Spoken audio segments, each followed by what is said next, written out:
Election commission of ইন্ডিয়ার তরফ থেকে যে পদক্ষেপ নেওয়া হয় সেটা হচ্ছে 85+ যারা ভোটার আছেন এবং যারা শারীরিকভাবে বিশেষভাবে সক্ষম যারা ভোটার আছেন উনাদের ভোট বাড়ি বাড়ি গিয়ে নেওয়ার প্রক্রিয়া।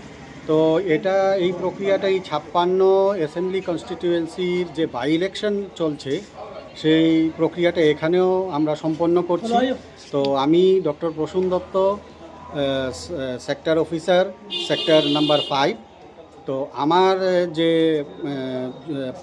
7টা পুলিং স্টেশন, সেই পুলিং স্টেশনের অন্তর্গত ভোটার পিডাব্লিউডি এবং যদি 85+ হয় সর্বসাকুল্যে আমার ভোটার হচ্ছেন 27 জন।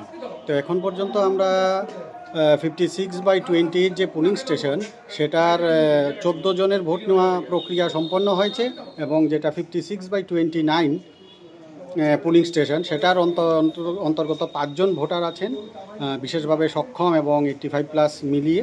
তো এখন পর্যন্ত আমরা 4 জনের ভোট নিতে পেরেছি। তো এই প্রক্রিয়া 31 তারিখ, 31 মার্চ, 1 এপ্রিল এবং 2 এপ্রিল এই 3 দিন চলবে। এবং আমাদের যে ভোটাররা আছেন তারা এই বাড়ি বাড়ি ভোট গ্রহণ প্রক্রিয়ার যে আমাদের ইলেকশন কমিশন অফ ইন্ডিয়ার যে পদক্ষেপ সেটার ভূয়সী প্রশংসা করছেন। হ্যাঁ, প্রতিটা আমাদের পোলিং টিমে একজন প্রিসাইডিং অফিসার, একজন ফার্স্ট পোলিং, একজন গ্রুপ ডি আছেন, যেটা মানে হোম ভোটিংয়ের টিমে, মানে এখন যে ডোর টু ডোর ভোটিং হচ্ছে সেই টিমে একজন প্রিসাইডিং অফিসার, একজন ফার্স্ট পোলিং, একজন গ্রুপ ডি আছেন, একজন মাইক্রো অবজারভার আছেন, প্লাস আমাদের এসকোর্ট আছে, মানে 8 জন করে সিএপিএফ এসকোর্ট আছেন। এবং আমরা প্রত্যেক দলকেই আমরা মানে লিখিতভাবে জানিয়েছি ওনাদের পোলিং এজেন্ট দেওয়ার জন্য, এবং এখন পর্যন্ত সব দলের পোলিং এজেন্টই প্রেজেন্ট আছেন এই টিমে।